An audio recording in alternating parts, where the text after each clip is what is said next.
Cuanto más empiezas a investigar qué pensamos, qué entendemos, de dónde venimos, qué creemos que estamos haciendo, más empezamos a ver que nos han mentido. Todas las instituciones nos han mentido. ¿Qué te hace pensar que la institución religiosa sea la única que no lo ha hecho nunca? Las instituciones religiosas de este mundo están cubiertas de basura. Las instituciones religiosas de este mundo han sido creadas por las mismas personas que nos han dado a nuestro gobierno, a nuestra corrupta educación, que establece sus monopolios bancarios, porque a nuestros dueños les importa un bledo a usted o su familia. Todo lo que les preocupa es aquello por lo que siempre se han preocupado: el control de todo el maldito mundo. Hemos sido desviados de la verdadera presencia divina en el universo, que los hombres han llamado Dios. No sé lo que es Dios, pero sé lo que no es. Y hasta que no estés preparado para considerar toda la verdad, y a donde pueda ir, a quién te puede llevar, si quieres mirar a otro lado o creerlo más fácil, entonces en algún punto descubrirás que estás jugando con la justicia divina. Cuanto más te educas a ti mismo, más entiendes de dónde vienen las cosas y más obvias se vuelven y empiezas a ver mentiras en todos lados. Tienes que conocer la verdad e investigar la verdad, y la verdad te devolverá la libertad.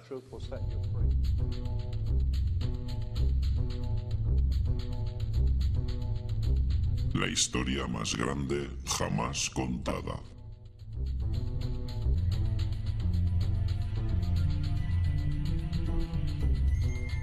Este es el Sol.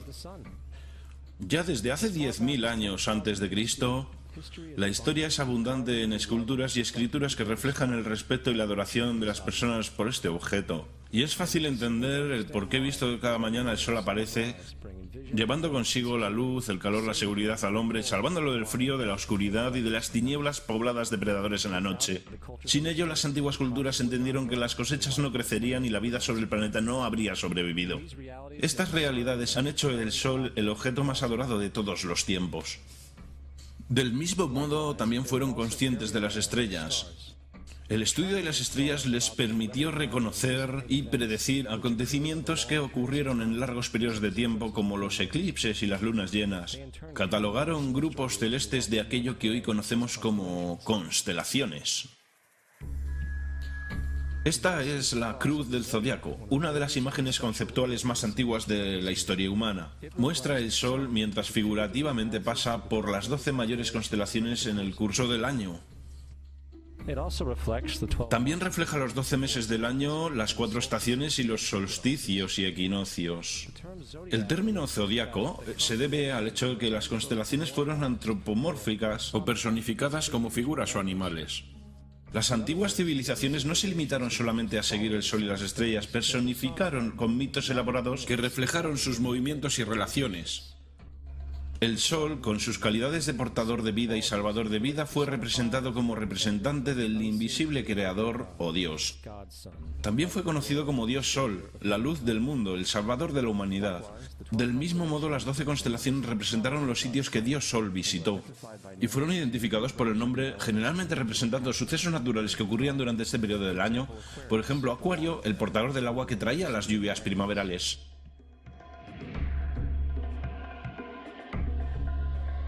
Este es Horus, el dios del sol de Egipto de 3000 años antes de Cristo. Es el sol antropomorfizado y su vida es una serie de alegorías mitológicas que tienen que ver con su movimiento en el cielo. Gracias a los antiguos jeroglíficos egipcios sabemos mucho sobre este mesías solar. Por ejemplo, Horus, siendo el sol o la luz, tuvo a un enemigo conocido como Set, y Set fue la personificación de la oscuridad o la noche. Y metafóricamente hablando, cada mañana Horus vencía la batalla contra Set, mientras que al atardecer Set vencía sobre Horus mandándolo al mundo subterráneo. Es importante notar que oscuridad contra luz o bueno contra lo malo siempre ha sido una de las dualidades mitológicas más conocidas y es expresada hoy día de muchos modos. Hablando en general, la historia de Horus es como sigue. Horus nació el 25 de diciembre de la Virgen Isis Mary. Su nacimiento fue acompañado por una estrella en el este, que a su vez 3 reyes siguieron para encontrar y adorar al nuevo Salvador.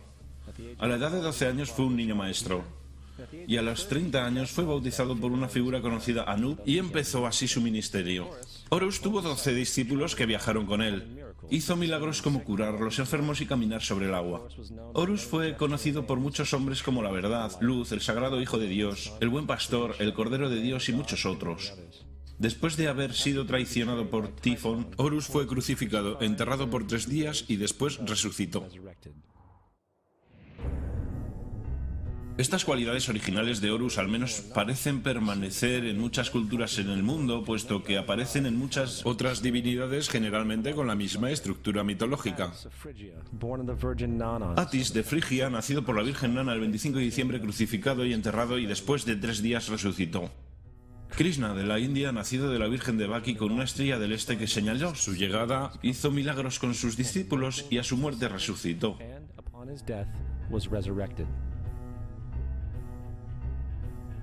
Dionisio de Grecia, nacido por una virgen el 25 de diciembre, fue un viajero maestro. Él hizo milagros como transformar agua en vino, fue llamado Rey de los Reyes, el único Hijo de Dios, el Alfa y el Omega, y muchos otros, y a su muerte fue resucitado. Mitra de Persia, nacido por una virgen el 25 de diciembre, tuvo 12 discípulos e hizo milagros, y a su muerte fue enterrado 3 días y después resucitó. También fue llamado la Verdad, la Luz y muchos otros. Interesante el hecho que el día sagrado dedicado fue el domingo.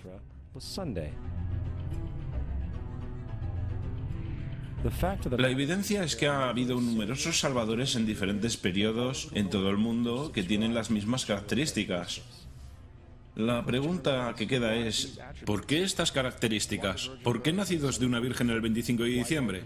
¿Por qué muerto por 3 días e inevitablemente resucitado? ¿Por qué 12 discípulos? Para descubrirlo examinamos el más reciente de los mesías solares. Jesucristo, nacido de la Virgen María el día 25 de diciembre en Belén. Su nacimiento fue anunciado por una estrella en el este que 3 reyes magos siguieron para encontrar y adorar al nuevo Salvador. Fue un niño maestro a la edad de 12 años y a los 30 años fue bautizado por Juan Bautista. Así empezó su ministerio. Jesús tuvo 12 discípulos con los que viajó haciendo milagros como curar a los enfermos, caminar sobre el agua, despertar a los muertos, y también fueron conocidos como Rey de Reyes, el Hijo de Dios, la Luz del mundo, el Alfa y el Omega, el Cordero de Dios. Después de haber sido traicionado por su discípulo Judas y vendido por 30 piezas de plata, fue crucificado, puesto en una tumba y después de 3 días resucitó y ascendió al cielo. Sobre todo, la secuencia del nacimiento es completamente astrológica. La estrella del este es Sirio, la estrella más luminosa del cielo nocturno que el 24 de diciembre se alinea con las estrellas más brillantes del cinturón de Orión. Estas estrellas son llamadas hoy, como vinieron llamándose en la antigüedad, los 3 reyes. Los 3 reyes y la estrella más luminosa, Sirio. Todas apuntan a un lugar en el que el sol sale el 25 de diciembre. Esto es porque los 3 reyes siguen la estrella del este, con el objetivo de encontrar el lugar del sol naciente, el nacimiento del sol.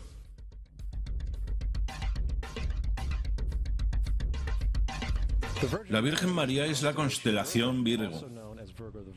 Virgo en latín significa virgen. El antiguo símbolo de Virgo es la M modificada. Esta es la razón por la que María, junto con las otras madres vírgenes como Mirra, la madre de Adonis, o Maya, la madre de Buda, empezaron con M. Virgo también es a veces llamado como la casa del pan, y la representación de Virgo es una virgen con un haz de trigo. Esta casa del pan y el símbolo del trigo representan agosto y septiembre, el tiempo de la recolección. Belén, además se traduce literalmente como casa del pan. Belén es por tanto una referencia a la constelación Virgo, un lugar en el cielo, no sobre la tierra. Hay otro fenómeno muy interesante que ocurre el día 25 de diciembre, el solsticio de invierno. Del solsticio veraniego al invernar los días se vuelven más cortos y fríos. Desde la perspectiva del hemisferio norte, el sol parece moverse hacia el sur volviéndose cada vez más pequeño, acortándose los días y llegando el fin de las cosechas. Con su llegada el solsticio invernal simbolizó el proceso de la muerte. Fue la muerte del sol. Antes del 22 de diciembre la muerte del sol fue observada completamente y puesto que el sol se mueve hacia el sur continuamente por 6 meses, También es el día en que se encuentra el punto más bajo del cielo. Aquí ocurre una cosa extraña. El sol deja de moverse hacia el sur, al menos por lo que se puede percibir, por 3 días. Durante estos 3 días de pausa, el sol reside en las vecindades de la constelación conocida como Cruz del Sur. Después de este tiempo, el 25 de diciembre, el Sol se mueve 1 grado al norte, esta vez llevando consigo días más largos, el calor y la primavera. Por tanto, se dijo, el Sol ha muerto sobre la cruz. Ha quedado muerto por 3 días y después ha vuelto a nacer. Esta es la razón por la que Jesús y otros numerosos dioses del Sol comparten la crucifixión, la muerte por 3 días y el concepto de resurrección. Es el periodo de transición después de que el Sol cambia de dirección hacia el hemisferio norte del planeta, llevando la primavera y la salvación. En todo caso, no celebraron la resurrección del Sol sino hasta el equinoccio de primavera o Pascua. Esto es debido al hecho que en el equinoccio de primavera oficialmente el Sol derrota las fuerzas de las tinieblas y el día se vuelve por tanto más largo en duración que la noche, y las condiciones revitalizantes de la primavera emergen. Ahora, probablemente lo más obvio de todo el simbolismo astrológico alrededor de Jesús concierne a los 12 discípulos. Son sencillamente las 12 constelaciones del zodiaco, con lo que Jesús, siendo el Sol, viaja acompañado de ellas. En efecto, el número 12 es repetido muchas veces en toda la Biblia. Este libro tiene mucho más que ver con la astrología que con cualquier otra cosa. Volviendo a la cruz del zodiaco, la vida figurativa del Sol no fue solo una expresión artística o un instrumento para trazar los movimientos del Sol. También fue un símbolo espiritual pagano, cuya versión simplificada parecía esto. Este no es un símbolo cristiano. Es la adaptación pagana de la cruz del zodiaco.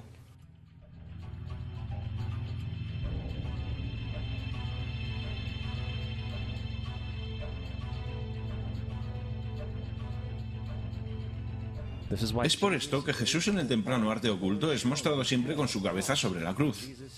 Porque Jesús es el Sol, el Dios Sol, la luz del mundo, el Salvador levantado, quien voluntariamente viene otra vez, como cada mañana, la gloria de Dios que protege contra las obras de la oscuridad cuando es nacido otra vez, todas las mañanas, y puede ser visto venir en las nubes, en el cielo, con su corona de espinas o rayos de sol.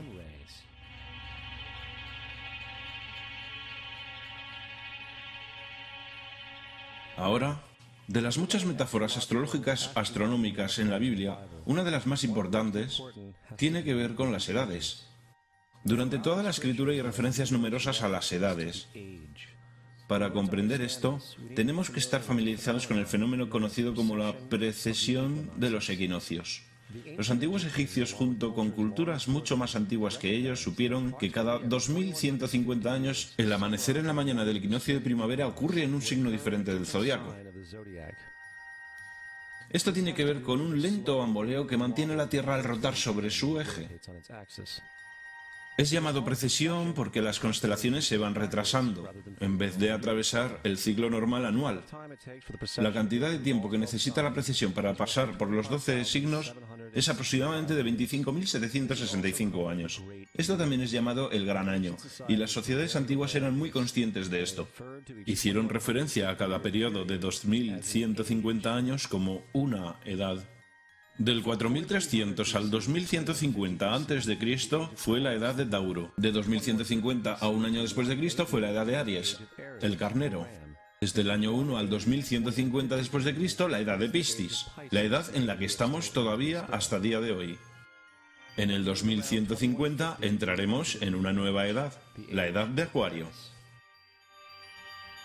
Ahora, la Biblia refleja, hablando en general, un movimiento simbólico a través de 3 edades, mientras anuncia una cuarta.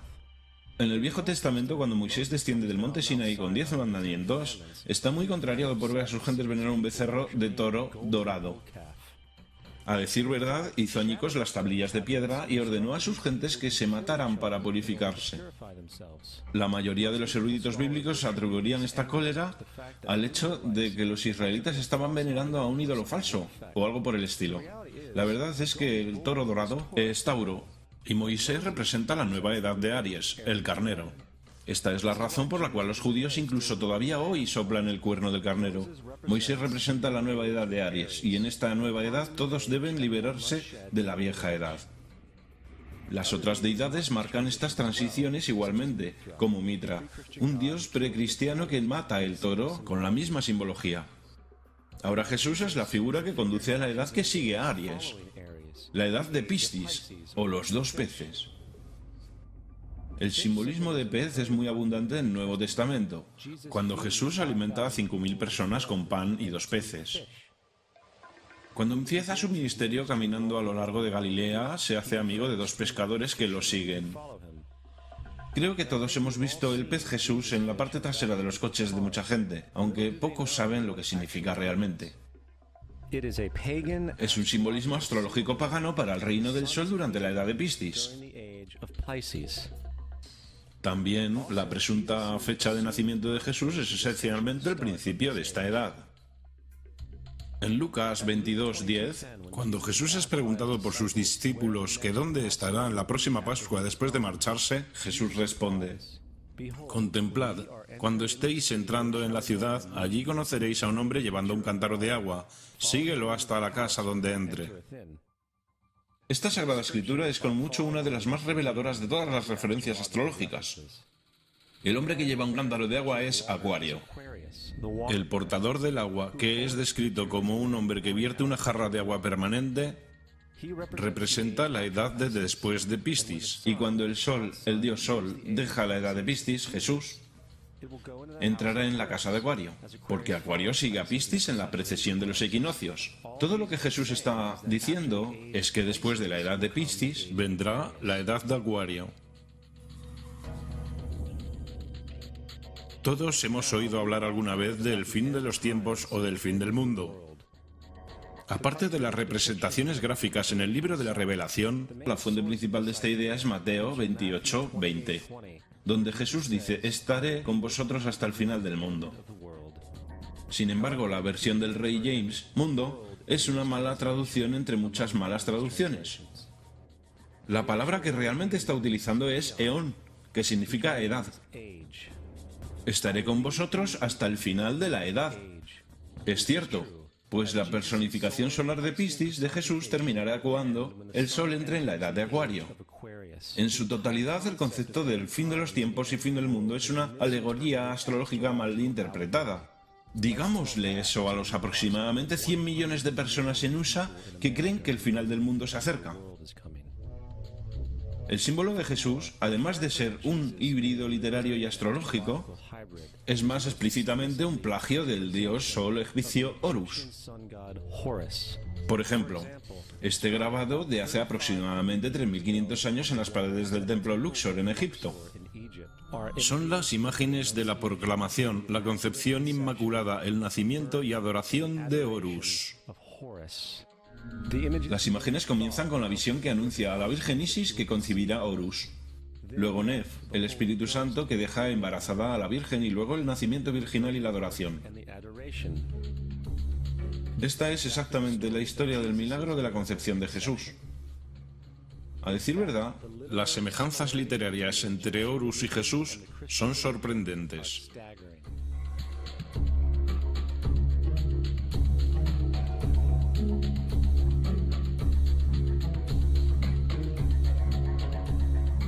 El plagio es continuo. La historia de Noé y el arca de Noé son tomadas directamente de la tradición. El concepto de la gran inundación es ubicuo en todo el mundo antiguo, con más de 200 diversas citas en diversos periodos y épocas. Sin embargo, llegamos a fuentes tan lejanas como la epopeya de Gilgamesh, de origen precristiano, escrito en 2600 a.C. Esta historia habla de una gran inundación ordenada por Dios, un arca de animales salvados sobre él, e incluso el lanzamiento y el regreso de la paloma. Todo esto en común con la historia bíblica, entre muchas otras semejanzas. Y luego hay una historia plagiada de Moisés. Sobre el nacimiento de Moisés se dice que fue puesto en una canasta y dejado a la deriva en un río para evitar el infanticidio. Después fue rescatado por una hija de la realeza y criado por ella como un príncipe. Esta historia del bebé en la canasta fue sacada directamente del mito de Sargón de Acadia alrededor de 2250 a.C. Cuando nació Sargón fue puesto en una canasta para evitar el infanticidio y dejado a la deriva en un río. Fue rescatado y criado por Aquí, una reina matrona. Además, Moisés es conocido como el dador de ley, el dador de 10 mandamientos, la ley mosaica. Sin embargo, la idea de una ley que fue dada por Dios a un profeta sobre una montaña es también muy vieja. Moisés es solo un dador de ley en una larga línea de dadores de ley en una historia mitológica. En India, Mao fue el gran dador de ley. En Creta, Minos subió al monte Dicta, donde Zeus le dio las leyes sagradas. Mientras en Egipto estaba Mises, quien llevó tablas de piedra donde las leyes de Dios fueron escritas. Mano, Minos, Mises, Moisés. Y hasta los 10 mandamientos están sacados literalmente del hechizo 125 del libro de los muertos egipcio. En lo que en el libro de los muertos se leía: no he robado, se convirtió en no robarás; no he matado, se convirtió en no matarás; no he dicho las mentiras, se convirtió en no mentirás, etc. A decir verdad, la religión egipcia es la base fundamental de los principios de la teología judeocristiana. Bautismo, vida después de la muerte, sentencia definitiva, el alumbramiento virginal y la resurrección, la crucifixión, el arca de la alianza, la circuncisión, los salvadores, la sagrada comunión, la gran inundación, la Pascua, la Navidad, la Pascua de los judíos y mucho más. Son todo atributos de ideas egipcias. Preceden al cristianismo y al judaísmo en mucho tiempo. San Justino, uno de los primeros historiadores y defensores del cristianismo, escribió: Cuando decimos que Jesucristo, nuestro Maestro, fue concebido sin una unión sexual, fue crucificado, murió, resucitó y ascendió a los cielos, no proponemos nada diferente a lo que creen los llamados hijos de Júpiter. En un escrito diferente, San Justino dijo: Nacido de una virgen, acepte esto en común con lo que usted cree de Perseo. Es obvio que Justino y los primeros cristianos sabían lo similar que era el cristianismo de las religiones paganas. Sin embargo, Justino tenía una solución. En lo que a él se refería, el diablo lo hizo. El diablo tenía la previsión de anteponerse a Cristo y creó estas características en el mundo pagano. Cristianismo fundamentalista. Fascinante. Estas personas creen que el mundo tiene en realidad 12.000 años. Yo le pregunté a uno de estos tipos: de acuerdo, fósiles de dinosaurio. Y dijo: ¿fósiles de dinosaurio? Dios los puso ahí para probar nuestra fe.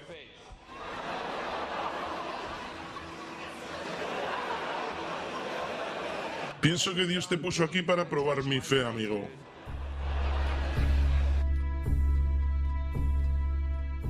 La Biblia no es nada más que un híbrido literario astroteológico, igual que todos los mitos religiosos antes que ella. A decir verdad, el aspecto de transferencia, desde las cualidades de un personaje a un nuevo personaje, se pueden encontrar en el mismo libro. En el Viejo Testamento está la historia de José. José era un prototipo para Jesús. José nació en un parto milagroso. Jesús nació en un parto milagroso. José tenía 12 hermanos. Jesús tenía 12 discípulos. José fue vendido por 20 piezas de plata. Jesús fue vendido por 30 piezas de plata. Hermano Judas sugiere la venta de José. Discípulo Judas sugiere la venta de Jesús. José empezó su trabajo a los 30 años. Jesús empezó su trabajo a los 30 años. Los paralelismos siguen sin parar.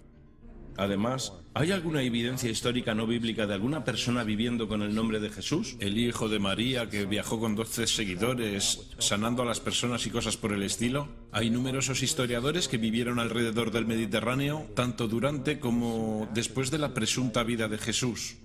¿Cuántos de estos historiadores documentan esta figura? Ni uno. Sin embargo, esto no quiere decir que los defensores del Jesús histórico no hayan reclamado lo contrario. 4 historiadores son mencionados típicamente para justificar la existencia de Jesús. Pilinio el Joven, Suetonio y Tácito son los primeros 3. Sus notas constan de algunas frases que en el mejor de los casos solamente hacen referencia a los Cristos o al Cristo, que a decir verdad no es un nombre sino un título. Significa el ungido. El cuarto origen es Josefo, y esta fuente ha sido demostrada como una falsificación durante cientos de años. Desgraciadamente, todavía es citado como verdad. Uno pensaría que un tipo que resucitó de entre los muertos y ascendió al cielo para que todos los ojos lo vieran, que llevó a cabo la profusión de los milagros que se le atribuyen, habría logrado entrar en el registro histórico. No lo hizo, porque una vez que sopesamos las evidencias, hay altas probabilidades que una figura conocida como Jesús ni siquiera haya existido. El cristianismo es una parodia del culto al sol, en el cual pusieron a un hombre llamado Cristo en lugar del sol, y le rindieron la pleitesía que originalmente se le rendía al sol. No queremos ser ofensivos, pero queremos ceñirnos a los hechos. No queremos herir sentimientos, pero queremos ser académicamente correctos. En lo que comprendemos y sabemos es cierto, el cristianismo no se basa en la verdad. Hemos descubierto que el cristianismo no es nada más que una historia romana desarrollada políticamente. En realidad, Jesús era la deidad solar de la secta cristiana gnóstica, y de la misma manera que todos los otros dioses paganos era una figura mítica. El sistema político fue el que buscó la figura histórica de Jesús para el control social. Antes del 325 después de Cristo, en Roma, el emperador Constantino convocó al concilio de Nicea. Durante la reunión, las doctrinas cristianas políticamente motivadas fueron establecidas, y empezó una larga historia de derramamiento de sangre de cristianos y fraude espiritual. Y durante los siguientes 1600 años, el Vaticano dominó políticamente toda Europa, conduciendo tanto a periodos fáciles como a las edades oscuras, al mismo tiempo que condujo a movimientos instructivos como las cruzadas y la Inquisición.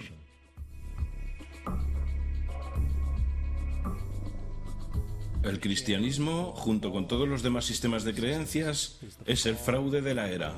Sirvió para separar la especie del mundo natural y de un individuo a otro, y además respalda la sumisión ciega a la autoridad.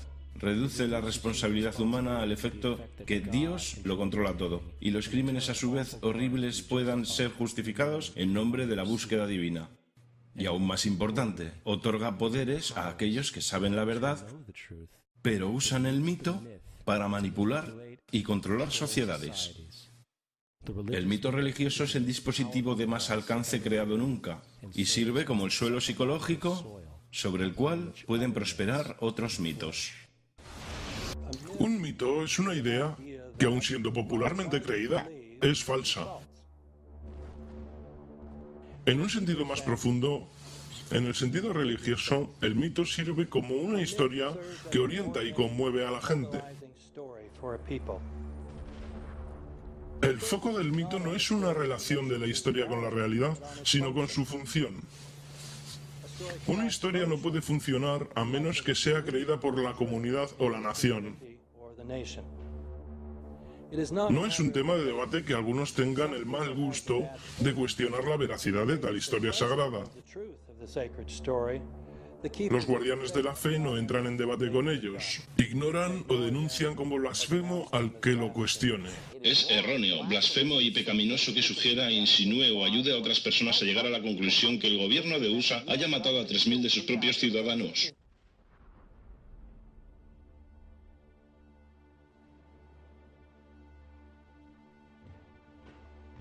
Todo el mundo es un escenario.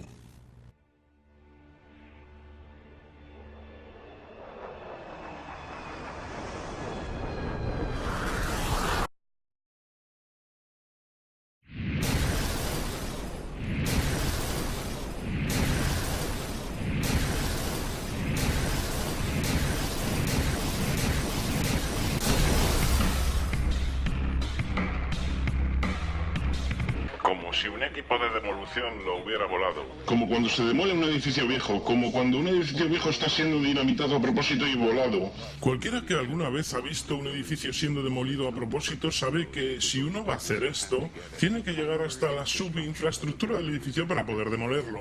La forma en que esta estructura está colapsando es algo que fue planeado.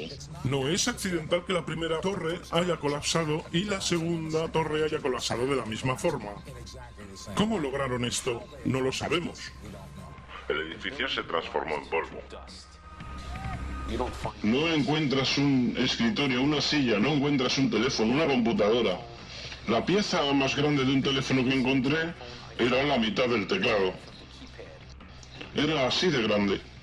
¿Qué pasó con el hormigón? El hormigón fue pulverizado de río a río. Este polvo, 2 o 3 pulgadas de ancho. El hormigón fue simplemente pulverizado. Todos hemos visto varias veces en televisión cuando un edificio es destruido intencionadamente con explosivos para derrumbarlo. Es como si tuvieran detonadores dispuestos para detonar el edificio. ¡Bum, bum, bum, bum! Escuché una explosión secundaria. Fue una explosión muy fuerte. Hubo una explosión secundaria y luego el correspondiente colapso. Cerca de explotar y tumbó a todos los demás. Para mí sonó como una explosión. Sonó como disparos, bam, bam, bam, y de repente 3 explosiones tremendas. Escuchamos una gran explosión que bajaba. Y entonces la parte superior del edificio simplemente explotó. Vimos algún tipo de explosión. Por la fuerza de la explosión. Una gran explosión. Fuimos para el 8º piso y... Pero cuando llegamos al lobby, esta gran explosión hizo... El lobby lucía como si una bomba hubiese explotado allí. It's been a huge explosion that we all heard and felt. We just witnessed some kind of follow-up explosion. We heard a very loud blast explosion. A secondary explosion at Tower 1 camp. That is another bomb going off. He thinks that there were actually devices that were planted in the building.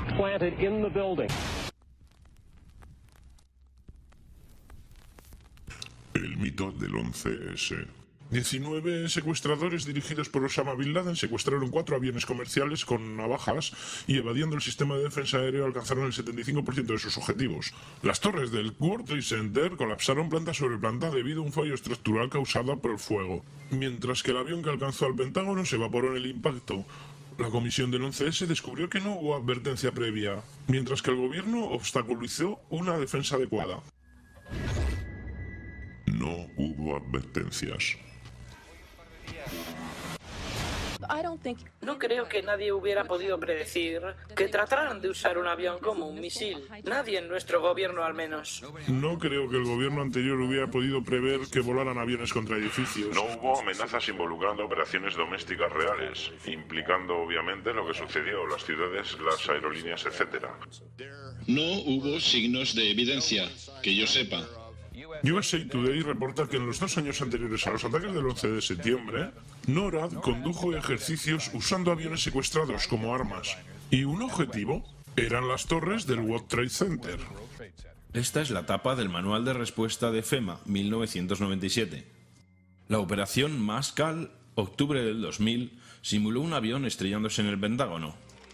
En documentos confidenciales de las Filipinas obtenidos por la CNN, el plan era claro. Se abordaría algún avión comercial americano y se estrellaría en las oficinas principales de la CIA. Otros edificios que fueron objetivos, el Pentágono y el World Trade Center. George Tenet decía que la seguridad y el contraterrorismo estaban titilando en rojo. Y las advertencias de un ataque inminente eran tan severas que algo dramático debería haberse hecho. En su lugar, el presidente de Estados Unidos se tomó un mes de vacaciones.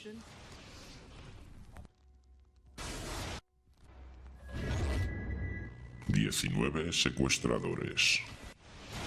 Mahmoud Ahmed, la cabeza de la inteligencia pakistaní ISI, le pidió a Omar Sheikh que transfiera $100.000 a Mohammed Atta, quien era el secuestrador jefe. El secuestrador Mohammed Atta recibió transferencias vía Pakistán. El hombre que le mandó el dinero se cree que fue Ahmed Omar Sheikh. Omar Sheikh admitió que estaba respaldado por los servicios de inteligencia de Pakistán, el ISI. Nunca se investigó por qué el general Ahmad ordenó que se enviaran $100.000 a Mohammed Atta. En la mañana del 11 de septiembre, oficiales del gobierno estaban desayunando con el general Ahmad en Washington. La comisión del 11S consideró la financiación de los ataques como de poco significado práctico en su reporte oficial.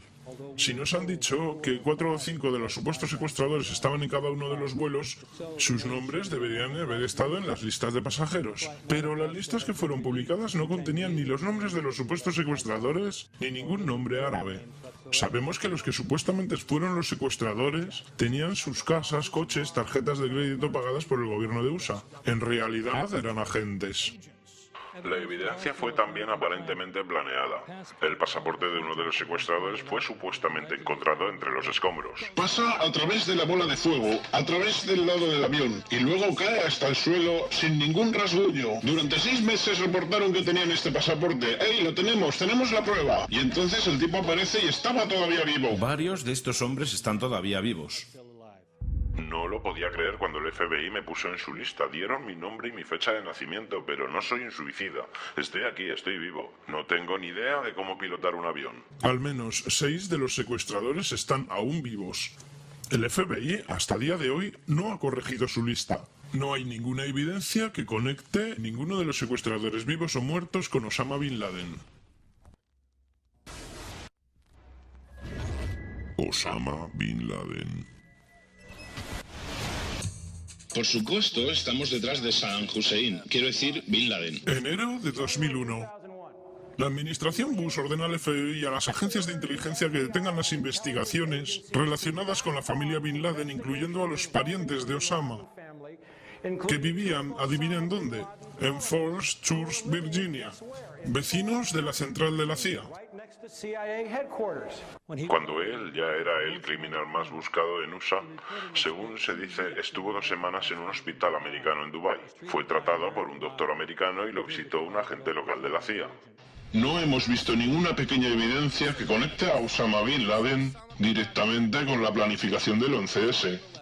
Este fracaso en la provisión de pruebas luego se dijo que fue innecesario porque Bin Laden, en un vídeo encontrado supuestamente en Afganistán, admitió su responsabilidad por los ataques. Esta confesión es ahora citada como prueba, pero el hombre del vídeo tiene la piel más oscura, pómulos más grandes y nariz más ancha que Osama Bin Laden en todos estos vídeos. Otra vez parece que tenemos una evidencia planeada. En 1976, el hermano mayor de Osama, Salem Bin Laden, contrató a un hombre en Texas con el nombre de Jim Bath para manejar todas las inversiones de la familia Bin Laden en los Estados Unidos. Jim Bath también resulta ser casi un viejo amigo o antiguo piloto de la Guardia Nacional con George Bush. Las conexiones entre los Bush y los Bin Laden se vuelven mucho más claras cuando George Herbert Walker Bush hizo viajes a Arabia Saudita en 1998 y 2000 para encontrarse con la familia Bin Laden representando a una compañía del grupo Carlyle. George Bush estaba reunido con un hermano de Osama, Safik Bin Laden, en la mañana del 11 de septiembre en representación del grupo Carlyle. Este grupo continúa amasando ganancias debido a la guerra contra el terrorismo y las guerras en Afganistán e Irak.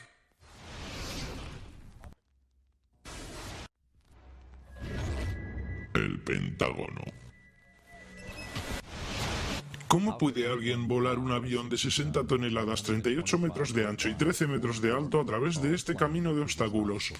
Antes de chocar con el Pentágono, realizó un giro de 270 grados hacia abajo en espiral y, sin embargo, Hani Hanjour era conocido por ser un terrible piloto que no podía volar ni siquiera un avión pequeño.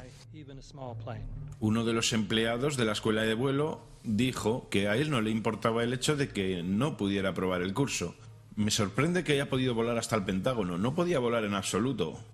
No hay asientos, no hay cuerpos, no hay equipaje, solo ladrillos y piedra caliza. La explicación oficial es que el intenso calor del combustible vaporizó por completo el avión. El vuelo 77 tenía 2 motores Rolls-Royce de 6 toneladas cada uno. Es científicamente imposible que estas toneladas de acero y titanio fueran vaporizadas por el combustible del avión. Nos han dicho que los cuerpos pudieron ser identificados, ya sea por sus huellas o por su ADN. ¿Qué clase de fuego puede haber evaporado aluminio y acero templado y sin embargo dejar intactos restos humanos? De mi inspección de cerca, digo que no hay evidencia que un avión haya impactado en ningún lugar cercano al Pentágono. Y como dije, los restos que se pueden ver son lo suficientemente pequeños como para ser levantados con la mano. Poco después del ataque, agentes del gobierno recogieron escombros y se los llevaron. Después, todo el área fue cubierta con polvo y grava, de modo que la poca evidencia forense que hubiera quedado fue cubierta. Los vídeos de las cámaras de seguridad que mostraban que era lo que realmente había impactado en el Pentágono fueron inmediatamente confiscados por agentes del FBI. El Departamento de Justicia hasta el día de hoy se ha negado a publicarlos. Si estos vídeos probaran que el Pentágono fue realmente golpeado por un 757, la mayoría de nosotros asumimos que el gobierno los haría públicos.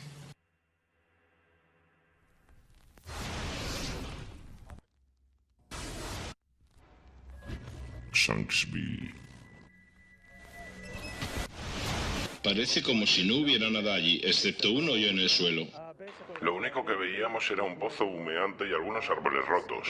Se podía ver gente trabajando, caminando alrededor del área. Pero por lo que pudimos ver no ha quedado mucho. ¿Algún resto del avión? No, no había nada. Nada que pueda indicar que un avión se ha estrellado ahí. Estos son unas fotos de un avión comercial accidentado en Nigeria. Este es el vuelo 93 estrellado en Shanksville.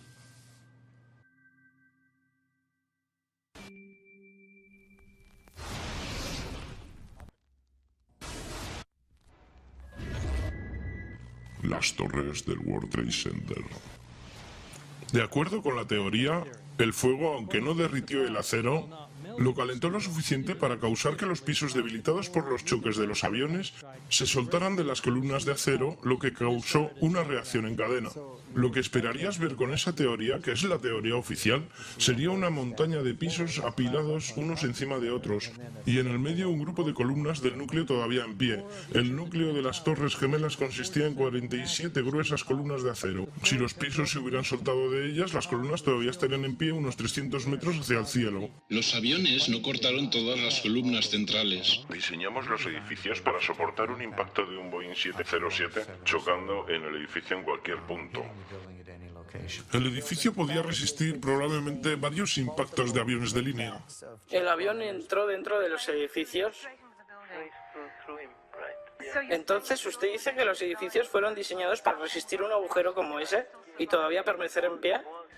Si se soltara una bola de billar desde la cima del World Trade Center a 110 pisos, tardaría de 8 a 10 segundos en llegar al suelo si no encontrara absolutamente ninguna resistencia. Las Torres Gemelas cayeron a una velocidad cercana a la de la caída libre. 200.000 toneladas de acero se deshicieron y explotaron hacia afuera en un radio de 150 metros. Esto significa que los pisos se destruyeron a razón de 10 pisos por segundo. No hay una razón en la teoría oficial que explique la velocidad de caída libre del edificio. ¿Qué es lo que puede hacer eso? ¿Qué es lo que puede mover una masa semejante? Explosivos.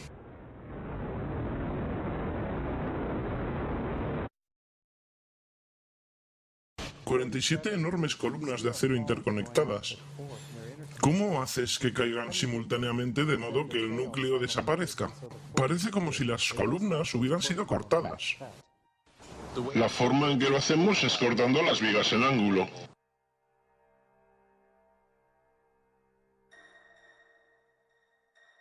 Así estaban las columnas del núcleo después del colapso. Nótese la forma del corte y el metal derretido. Comencé a pensar en el metal derretido. En los tres edificios, en los escombros de ambas torres, en las áreas del subsuelo, en el edificio 7, están esos montones de metal derretido. 6 semanas después del colapso fueron documentadas zonas calientes a 1100 grados entre los escombros. Esos son 260 grados más que lo que el combustible aéreo puede dar. Bajas y ves acero derretido, deslizándose por los rieles, como si estuvieses en una fundición, como lava, un volcán. El acero derretido fue encontrado hasta 5 semanas después, cuando los escombros estaban siendo quitados. También fue encontrado el World Trade Center 7. Entonces buscó en los reportes oficiales. ¿Qué dicen del metal derretido? No dicen nada. Esperen un minuto. Esto es una evidencia importante. ¿De dónde vino? La termita es tan caliente que simplemente corta el acero. Acero estructural, por ejemplo, como un cuchillo corta mantequilla. Los productos son hierro derretido y óxido de aluminio que se expele como polvo. ¿Ven esas nubes de polvo? ¿Se pueden imaginar cuando se juntan esos químicos a gran escala? Un análisis microscópico de electrones del metal derretido en el acero y las microesferas ricas en hierro encontradas en el polvo encontró restos exactos del compuesto explosivo termita. Termita es una marca patentada que se usa en la industria de la demolición. Montones de metal derretido bajaban las torres y luego de su colapso bajo el edificio 7. Pero el edificio 7 ni siquiera fue golpeado por un avión. Parte del problema es que la gente no sabe mucho sobre el edificio 7, debido al extraordinario secreto que rodea su colapso. Este es un rascacielos de 47 pisos. Este edificio cayó a las 17:25. No fue golpeado por un avión. Este edificio solo tenía incendios en 2 o 3 pisos y fue derrumbado por lo que sabemos que fue una demolición controlada. Justo como una demolición controlada, se hundió en el medio. El edificio simplemente se fue directamente hacia abajo, casi en caída libre. Primero vuelan una de las columnas centrales para que el edificio se caiga por sí mismo. El edificio 7 tuvo la clásica falla. Sus columnas centrales fueron voladas primero, de tal modo que no sufrieran daños estructurales los edificios que se encontraban a algunos metros de él. La explicación del gobierno a los 3 colapsos fue el fuego. Nunca antes o después del 11S, ningún edificio colapsó a causa del fuego. Las características del colapso de los edificios 1, 2 y 7 del World Trade Center encajan exactamente en el modelo de demolición controlada. Mencioné las explosiones bajo el sótano que ocurrieron segundos antes del choque del primer avión. Nuestra oficina estaba en el nivel B1. Estaba hablando con el supervisor a las 8:46. De repente escuchamos ¡boom! Una explosión tan fuerte que nos levantó. Y vino desde el sótano, entre los niveles B2 y B3. Y antes de decir nada, escuchamos ¡boom! El impacto del avión arriba. Estaba caminando por el pasillo principal del edificio y ahí fue cuando me tumbó. Quiero decir, el impacto de la explosión me tiró al suelo y ahí fue cuando todo empezó a suceder. De repente hubo otro impacto y los techos de las torres caían. De ahí fuimos a la torre 2 del World Trade Center y de repente todo empezó a pasar de nuevo. Algo más nos golpeó el suelo, se sintió en la base. Los pisos se hundían. Todo lo que estaba sucediendo, conozco gente que murió en el sótano, conozco gente que se quebró las piernas en el sótano, gente que pasó por cirugía reconstructiva porque las paredes le golpearon en la cara.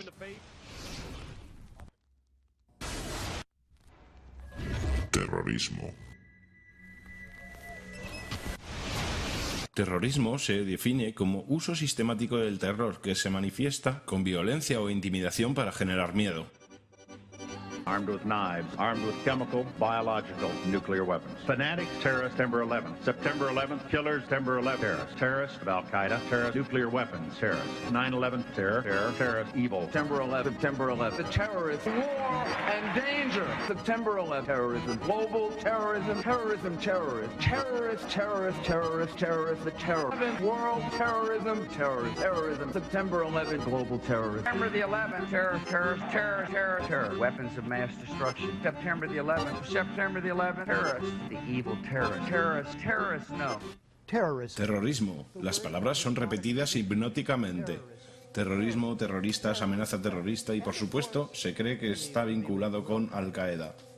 Pero ¿es esto llamado guerra contra el terrorismo, que está en nuestras caras prácticamente todo el tiempo, una obsesión ineludible de nuestra existencia? Un día nuestros nietos mirarán hacia nuestro tiempo y preguntarán: ¿cómo se ganó la guerra contra el terror?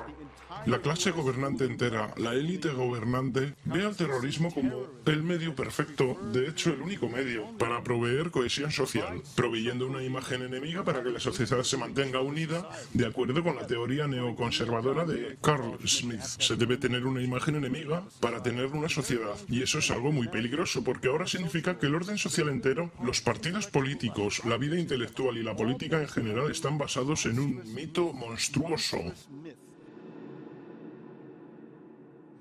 Prácticamente todos los sospechosos de terrorismo detenidos son liberados sin cargos, pero solo después de aparecer en la portada para que usted los vea.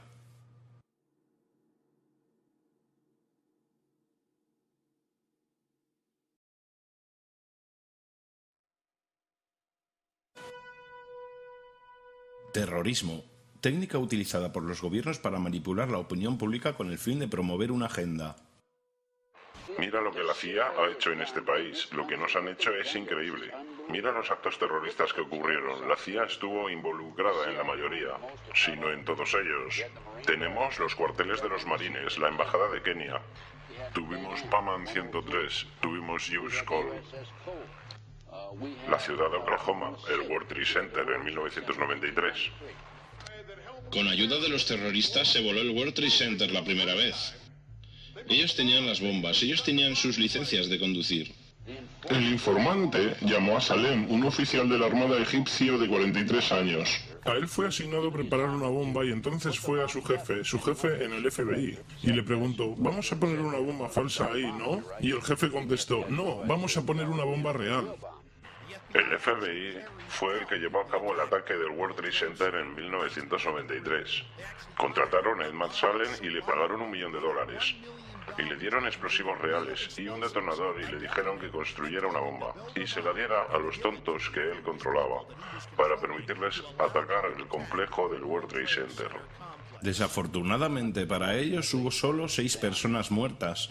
No fueron suficientes para aprobar leyes contra el terrorismo.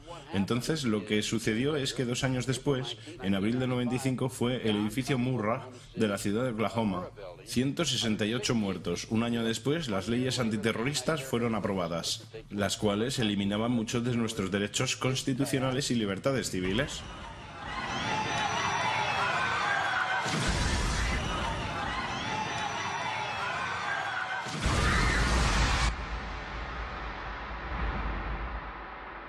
Tres trenes y un autobús fueron explotados, matando a 56 personas.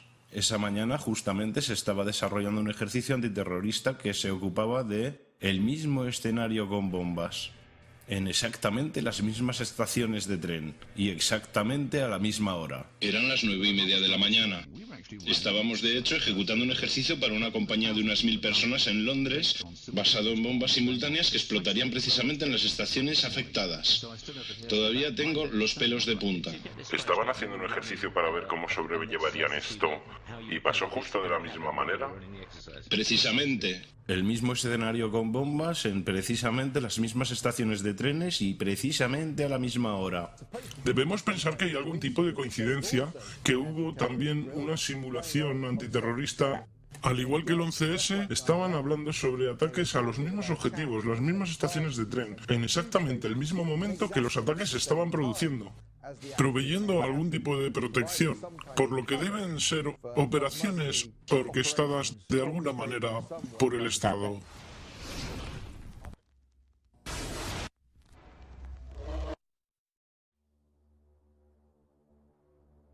La verdad del 11S. Componentes criminales de dentro del gobierno de los Estados Unidos realizaron un ataque bandera falsa sobre sus propios ciudadanos para inducir a la opinión pública a que apoye su agenda. Han estado haciendo esto por años. 11S fue un trabajo interno. Estoy horrorizado de la cantidad de gente en este país que no piensa. Se supone que tenemos que entender que hay un tipo árabe allá en las montañas que financió el ataque más elaborado a este país. ¿Piensan realmente que unas personas metidas en una cueva pudieron ser capaces de detener al NORAD? ¿Piensan realmente que unas personas en una cueva fueron capaces de hacer que todo esto sucediera? Cuando pienso en cuántos americanos han sido asesinados en Nueva York, y creyendo como creo que esto fue planeado, esta es una operación que los nazis utilizaron una y otra vez. América ha sido engañada una vez más. No hace falta decirles que las cosas están mal. Todo el mundo sabe que están mal. El dólar cuesta menos, los bancos están quebrando, los vendedores guardan un arma bajo el mostrador. Sabemos que el aire no es apto para respirarlo y que la comida no es apta para ser comida. Nos sentamos frente a la tele mientras algún locutor nos dice que ha habido 15 homicidios, 63 crímenes violentos, como si fuera algo normal. Pero nosotros sabemos que está mal, es una locura. Es como si todo en todas partes estuviera enloqueciendo. Así que no salimos más, nos quedamos sentados en nuestra casa y lentamente el mundo en el que vivimos crecemos se vuelve más pequeño y todo lo que decimos es por favor. Al menos déjennos tranquilos en nuestra sala de estar. Déjenme tener mi tostadora, mi tele, mi radio y no diré nada. Solo déjennos tranquilos. Bueno, no quiero dejaros tranquilos. Quiero haceros enojar. No quiero que protesten. No sé qué hacer con la depresión, la inflación, los rusos, el crimen en las calles. Todo lo que sé es que primero deben enojarse. Tienen que decir, soy un ser humano, maldita sea. Mi vida tiene valor.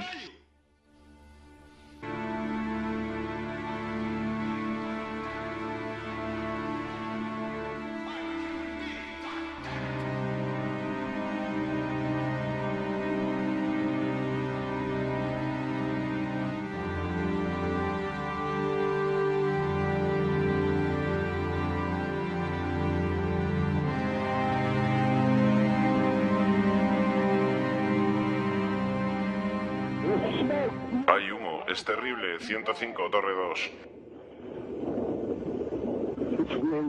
Es realmente horrible, es negro, árido. Mi esposa piensa que estoy bien. Llamé y dije que estaba dejando el edificio. Estaba bien y entonces ¡bang! 3 de nosotros, 2 ventanas rotas.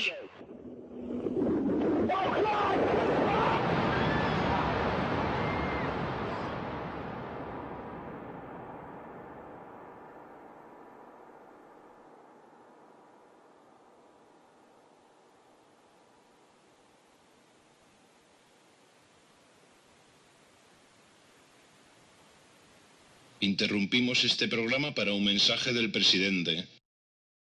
Señoras y señores, la propia palabra secreto es repugnante en una sociedad libre y abierta. Y nos hemos opuesto intrínsecamente a las sociedades secretas, a juramentos secretos y a procedimientos secretos.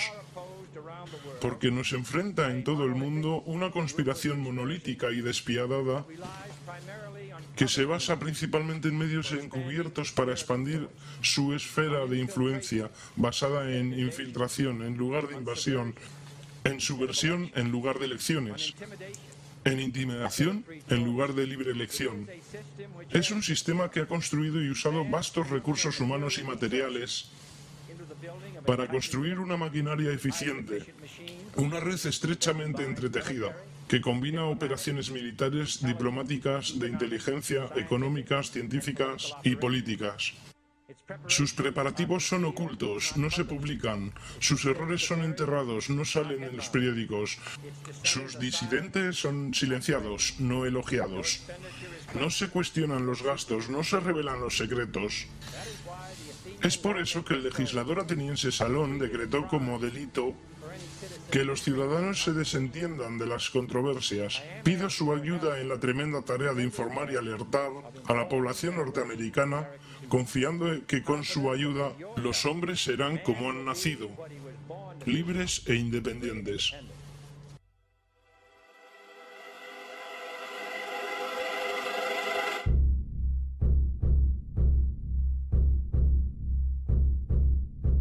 No prestes atención a los hombres detrás de la cortina.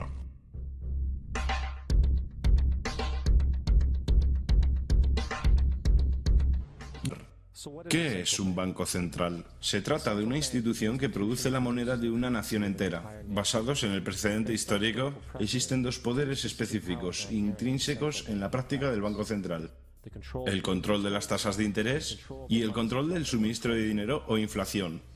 El Banco Central no solo provee dinero a la economía de un gobierno, se lo presta con interés. Entonces, aumentando o disminuyendo el suministro de dinero, el Banco Central regula el valor de la moneda emitida.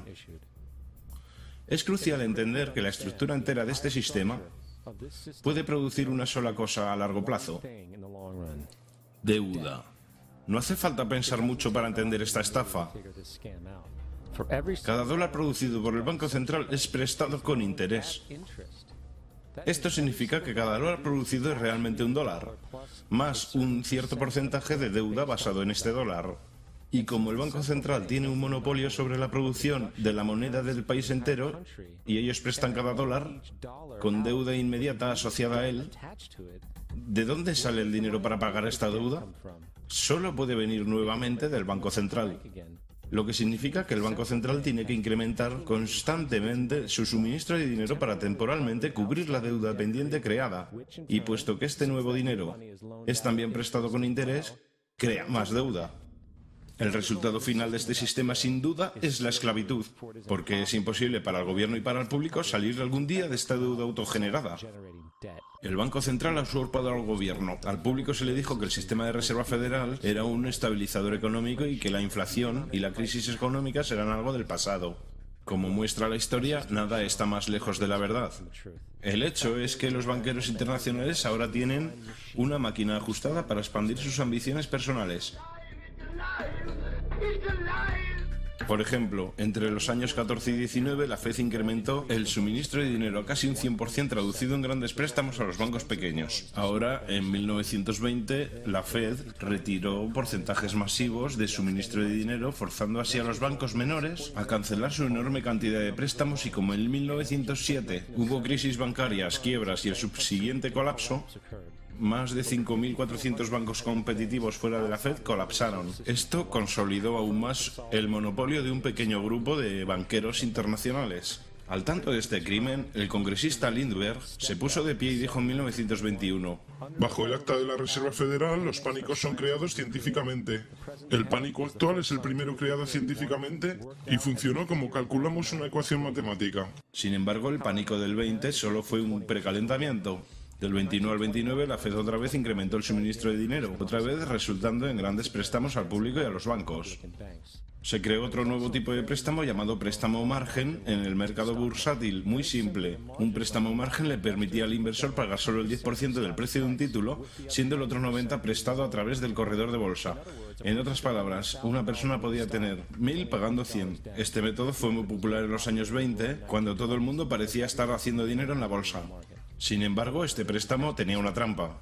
Podía ser solicitado en cualquier momento y debía ser pagado en 24 horas. Esto se llama pedido marginal, y el resultado típico de un pedido marginal es la venta de stock comprado con el préstamo.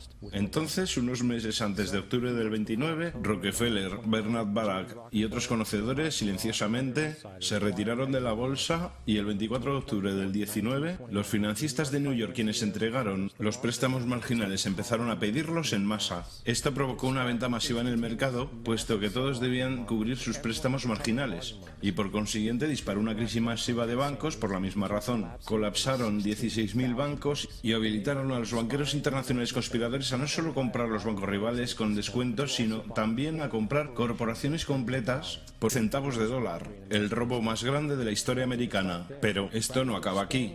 En lugar de expandir el suministro de dinero para recuperarse del colapso económico, la Fed realmente lo redujo, alimentando así a la depresión económica más fuerte de la historia. Louis McFadden, ya viejo oponente del cartel bancario, comenzó a pensar procedimientos de destitución contra el directorio de la Reserva Federal, diciendo que la caída y la depresión fue cuidadosamente planeada. Los banqueros internacionales buscaron crear una situación de desesperación, así ellos podían surgir como los dueños de todos nosotros. Después de 2 intentos de asesinato, McFadden fue envenenado en un banquete antes de que pudiera comenzar con los procedimientos de destitución. Ahora, habiendo reducido a la sociedad a la miseria, los banqueros de la Reserva Federal decidieron que el patrón oro debía ser eliminado.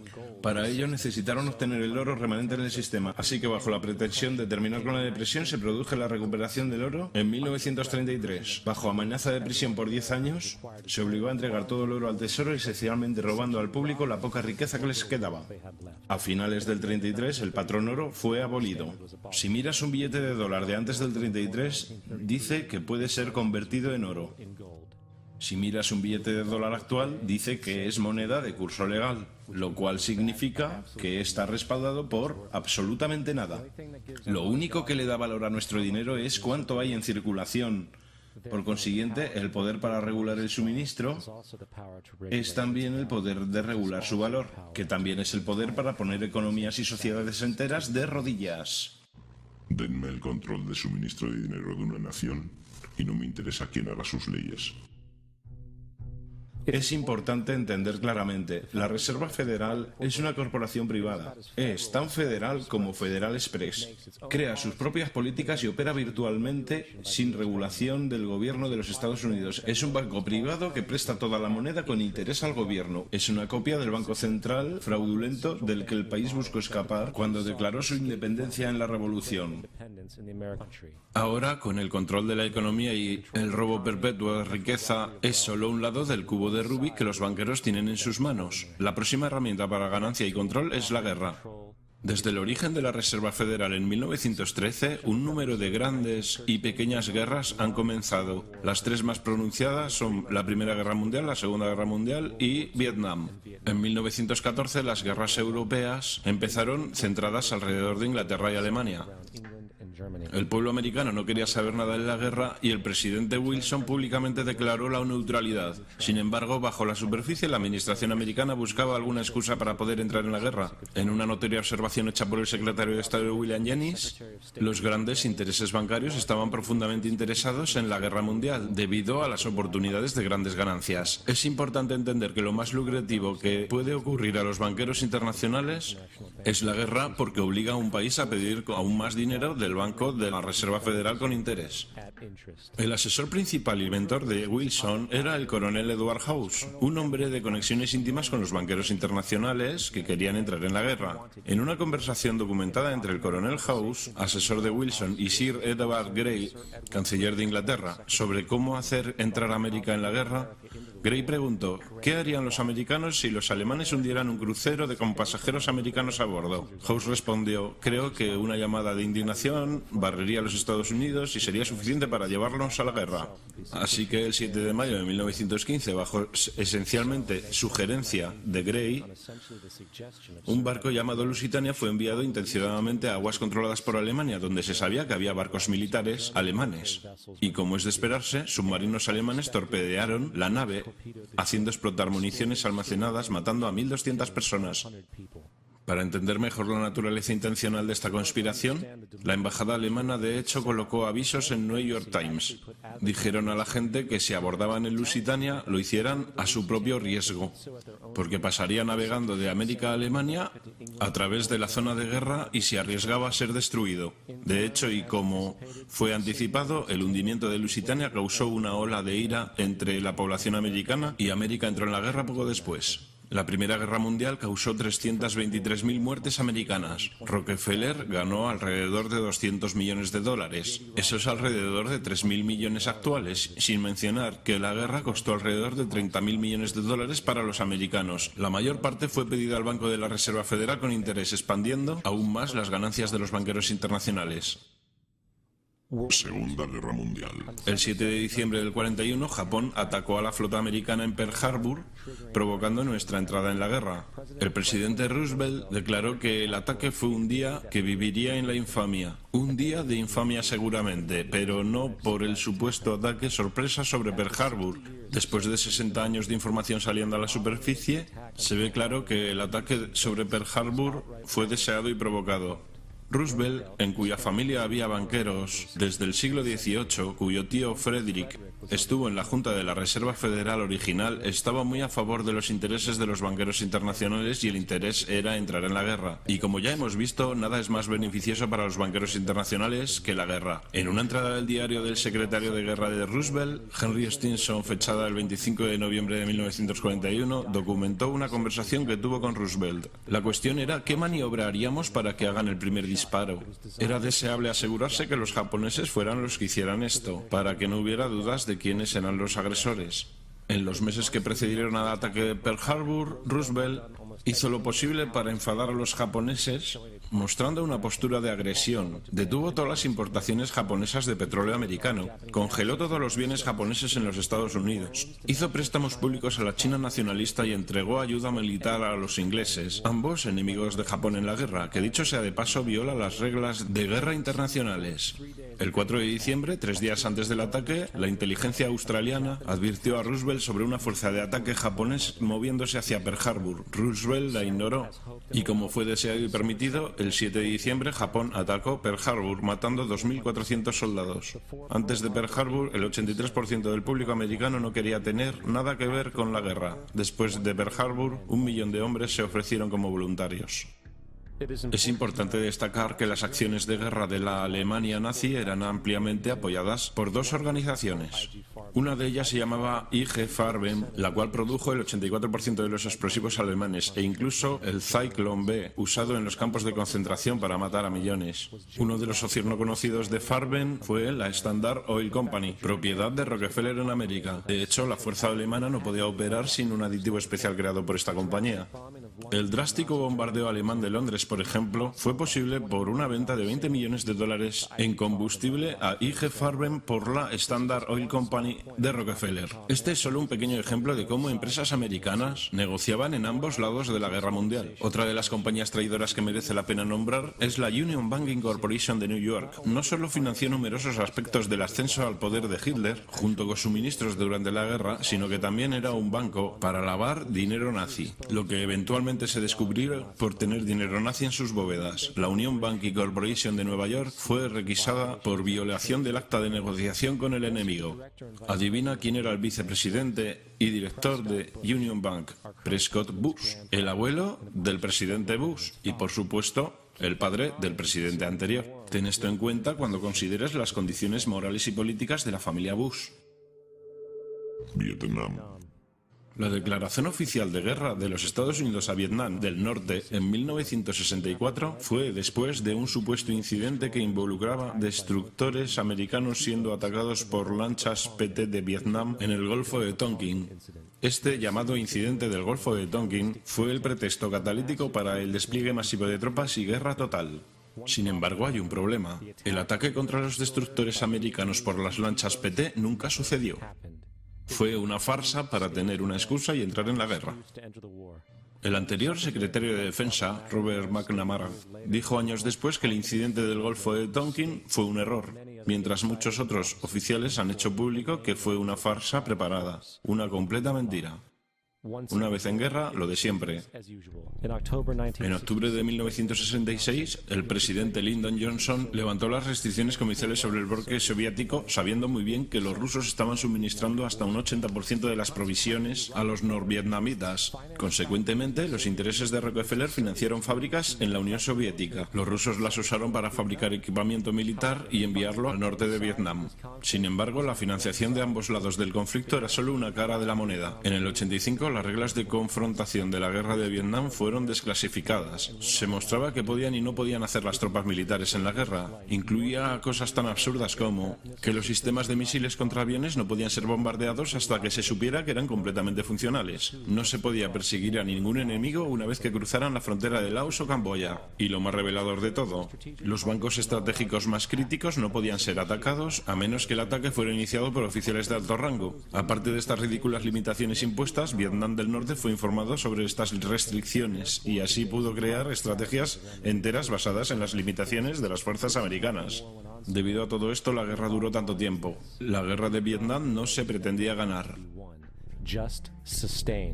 Esta guerra por ganancias causó 58.000 muertes americanas y 3 millones de vietnamitas muertos. Entonces, ¿dónde estamos ahora? El 11S fue el inicio de lo que ahora es una acelerada agenda creada por una élite cruel. Fue una excusa para la guerra, no diferente del hundimiento del Lusitania, la provocación de Pearl Harbor y la mentira del Golfo de Tonkin. De hecho, si el 9/11 no fue planeado como pretexto de guerra, sería una excepción a la regla. Ha sido utilizado para comenzar 2 guerras ilegales no provocadas, una contra Irak y otra contra Afganistán. En febrero de 1933, Hitler dirigió un ataque bajo falsa bandera, incendiando el edificio del propio Parlamento alemán, el Reichstag, y culpó a terroristas comunistas. Algunas semanas después, aprobó el Erneuerung Act, que erradicaba completamente la Constitución alemana, destruyendo así las libertades de las personas. Esto permitió una serie de guerras preventivas, todas justificadas frente al pueblo alemán como necesarias para mantener la seguridad de la nación. Existe un mal que amenaza a cada hombre, mujer y niño de esta gran nación. Debemos tomar medidas que resguarden nuestra seguridad doméstica y protejan nuestra patria. George Bush o Adolf Hitler, mientras presentaba en sociedad a la Gestapo.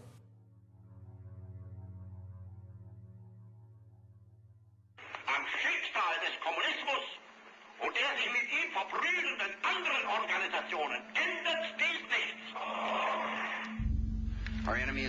Nuestro enemigo es una red terrorista y los gobiernos que la apoyan. Es hora de despertar. La gente del poder hace lo posible para asegurarse que estés continuamente distraído y manipulado. La percepción de la realidad de la mayoría, especialmente en el terreno político, no les es propia. Les es sagazmente impuesta sin que ellos se den cuenta siquiera. Por ejemplo, gran parte del público cree en realidad que la invasión a Irak está saliendo mal porque la violencia sectaria no parece detenerse. Lo que el público no alcanza a ver es que la desestabilización es lo que realmente quieren quienes están detrás del gobierno. Esta guerra pretende ser sostenida para que la región pueda ser dividida y se pueda mantener el dominio del petróleo, se recojan continuos beneficios para los contratistas y que se establezcan bases militares permanentes para usarse como puntos de lanzamiento contra otros países petroleros no dispuestos a ceder, como Irán y Siria. Para entender mejor que la guerra y la desestabilización es puramente intencional, en 2005, 2 comandos ingleses SAS fueron arrestados por la policía iraquí, tras haber sido capturados conduciendo su coche y disparándole a civiles, mientras iban vestidos como 2 árabes. Después de su arresto y prisión en la cárcel de Basora, el ejército británico requirió que los soltaran. Cuando Basora se negó, tanques ingleses irrumpieron en la prisión y liberaron a los hombres. Si quieres destruir una zona, ¿cómo lo haces? Hay 2 formas. Puedes ir y bombardearla, pero eso no es muy eficiente. Lo que haces es procurar que la gente de la zona se maten entre ellos y destruyan su propio territorio, sus propias granjas. Eso es lo que se ha hecho en esta zona. La manera que destruyes un oponente es hacer que se destruya a sí mismo, dividiendo sus filas contra ellos mismos. Entonces les ayudas. Tienes agentes alimentando a ambos bandos, inflamando a ambos lados y se exterminan. Ya es hora de que algunos de nosotros despertemos a esta realidad, que entendamos que la gente que trata de mantener imperios y crear imperios, lo hacen manipulando a la gente que tratan de conquistar.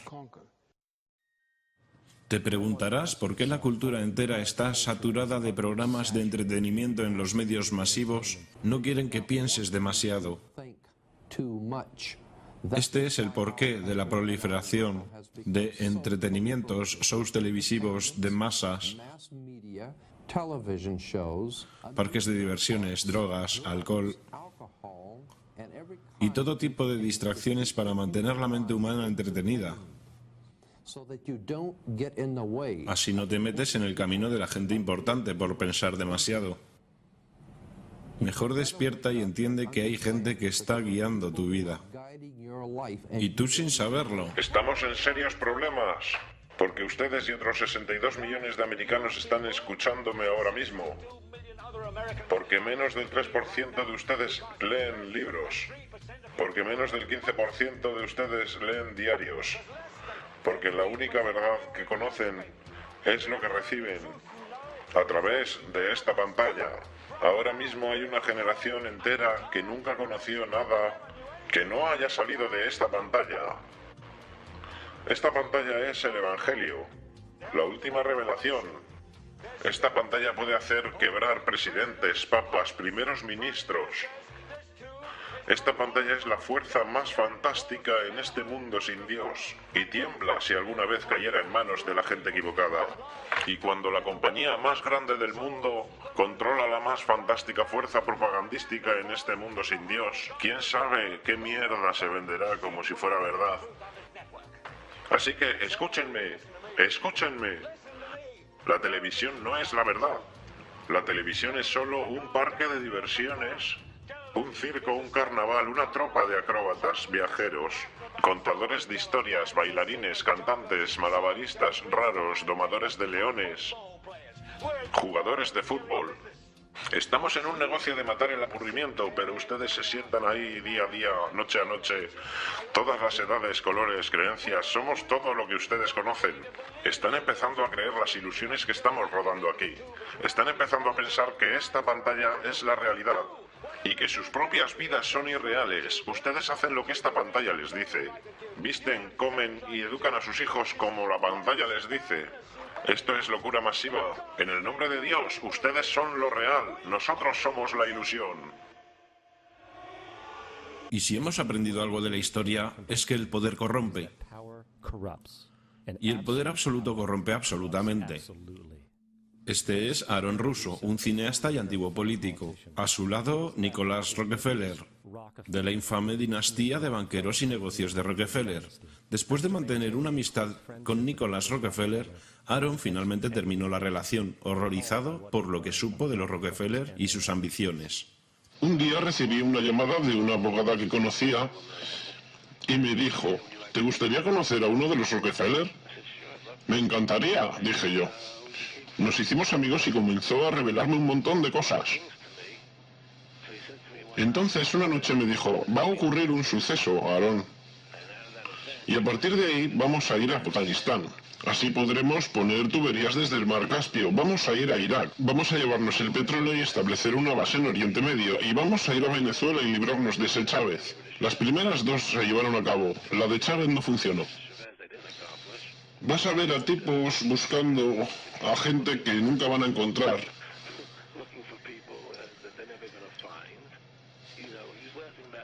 Él se reía del hecho de que tenemos esta guerra contra el terror y no hay un enemigo real. Hablaba de cómo esa guerra para el terror no la puedes ganar nunca porque es una guerra eterna. Así siempre puedes seguir quitándole libertades a la gente.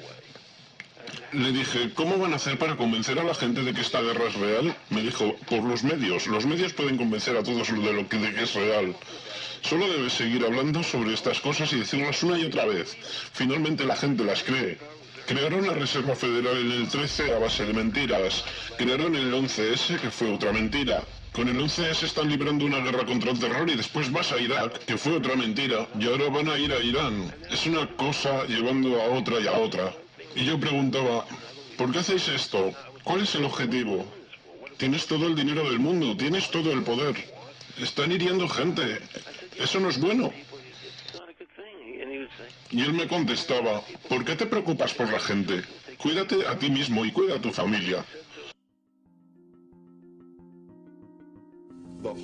El sistema entero en el que vivimos nos enseña que no tenemos poder, que somos débiles, que la sociedad es mala y está llena de crimen y demás. Es todo una enorme mentira. Somos poderosos, hermosos, extraordinarios. No hay razón para que no entiendas quién somos en verdad, hacia dónde vamos.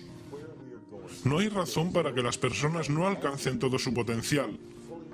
Somos seres increíblemente poderosos. Creo que pasé los 30 años primeros de mi vida intentando convertirme en algo. Quería ser bueno haciendo cosas.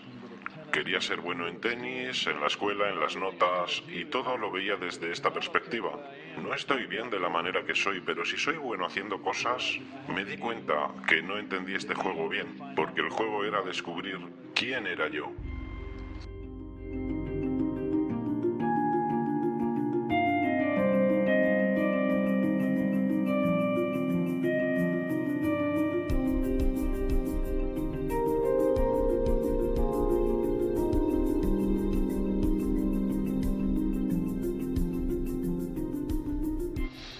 En nuestra cultura hemos sido entrenados para resaltar las diferencias individuales. Así que miras a cada persona y lo que nos impacta es más inteligente, más tonto, más viejo, más rico, más pobre. Hacemos estas distinciones dimensionales y las ponemos en categorías y las tratamos de esa manera. De esta forma vemos a los demás como separados de nosotros mismos. Vemos cómo son diferentes. Una de las características más dramáticas de la experiencia es estar con otra persona y de repente ver cómo se parece a ti, no cómo es diferente. Experimentar lo que es esencia en ti, que es esencia en mí, es de hecho lo mismo. Entendiendo que no hay otro, es todo uno. Yo no nací siendo un ser rico y acomodado. Nací siendo un ser humano. Entonces aprendí esta historia de quién soy, si soy bueno o malo, resolutivo o no. Todo esto se aprende durante el camino. Cuando el poder del amor prevalezca sobre el amor al poder, el mundo conocerá la paz.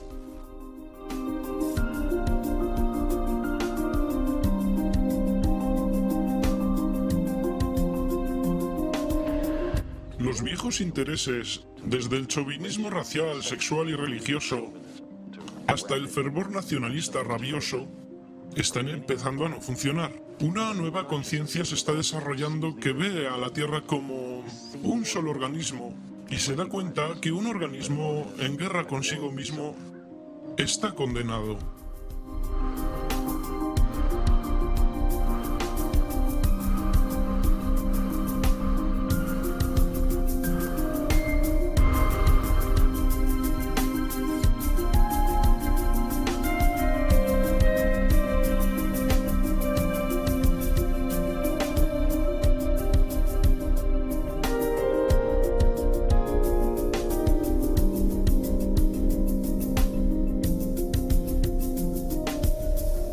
Bill Hicks solía terminar sus discursos con esto. La vida es como un paseo por una atracción de un parque de atracciones.